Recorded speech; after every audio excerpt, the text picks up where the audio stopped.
ચલો start complete. સોલભાઈ, આજે આવેદનપત્ર શું વિષય?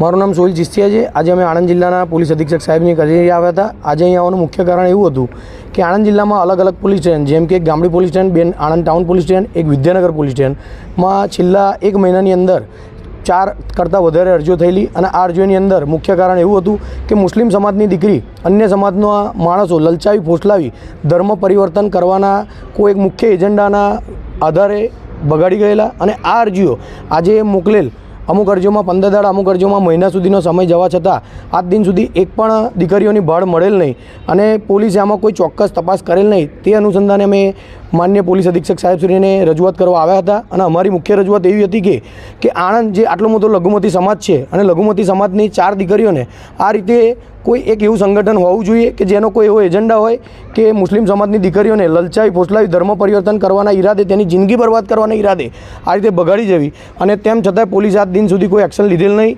એ માટે અમે આવેલ હતા. અને અમારું પોલીસ અધિક્ષક સાહેબશ્રી સામે અમારી મુખ્ય રજૂઆત એવી જ હતી કે આ તપાસ કોઈ બી એક સક્ષમ એજન્સી જેમ કે LCB, SOG કે ક્રાઇમ બ્રાન્ચને સોંપવામાં આવે અને અમારી દીકરીઓ અમને પરત સોંપવામાં આવે અને કાયદેસરની કાર્યવાહી કરવામાં આવે. તેની સાથે સાથે આ વાતમાં નવાઈની વાત એવી છે કે આમાંથી એક કેસ એવો હતો કે જેમાં સામાવાળા ખંભાતના છે અને આ તપાસ ગામડી પોલીસ સ્ટેશનમાં છે. ગામડી પોલીસ સ્ટેશનના એક અધિકારી છે, જાતે ખંભાતના છે. આમાં એક સકમન લેડીઝ છે, એ જાતે ખંભાતના છે. અને કોઈ ડિસ્ટર્બના ભાઈ જયદીપભાઈ, ગામડી પોલીસ સ્ટેશનના વિજયસિંહ, આ બંને જણા સીધી રીતે સામાવાળાને સપોર્ટ કરી રહ્યા અમને દેખાઈ રહ્યું છે. અને પોલીસની આમાં સીધી સંડોવણી છે આ કેસની અંદર, એવું અમને લાગી રહ્યું છે. જેથી અમારું ગુજરાત રાજ્યના ગૃહમંત્રી સાહેબ હર્ષ સંઘવી સાહેબને કહેવું છે કે મુસ્લિમ સમાજની દીકરી મુસ્લિમ સમાજમાં જ શોભે, હિન્દુ સમાજની દીકરી હિન્દુ સમાજમાં જ શોભે. જે રીતે તમે લવ જેહાદનો કાયદો લાવો છો તો શું આ ભગવા લવ ટ્રેપ નથી?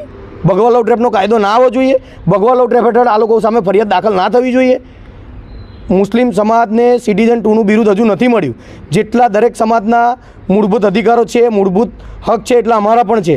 આવી જ સામાવાળા સામે યોગ્ય કાર્યવાહી થવી જોઈએ અને ગુનો દાખલ થવો જોઈએ. અને અમે પોલીસ અધિક્ષક સાહેબશ્રીને હજુ આપ મીડિયાના માધ્યમથી કહીએ છીએ કે અમે હજુ બી આપની ન્યાયની અપેક્ષાએ બેઠા છે.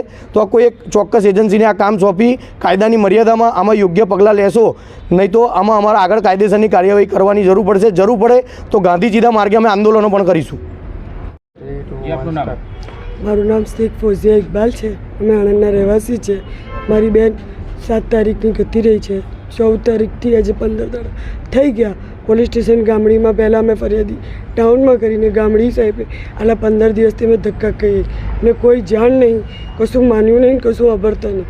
જઈએ ત્યારે એવું કે અભી કશું જાણ આપવામાં આવી નહીં. આજે 15 દાડાથી અમે થાકી ગયા છે. મારા મમ્મી પપ્પા છે નહીં ને મને એટલી જ અપીલ છે કે મારી બેન જેવી ગઈ છે એવી વહેલા મને મારી બેન પાછી અપાવી દે. મારે બીજું કશું જોઈએ નહીં, બસ મારી બેન મને પાછી અપાવી દે.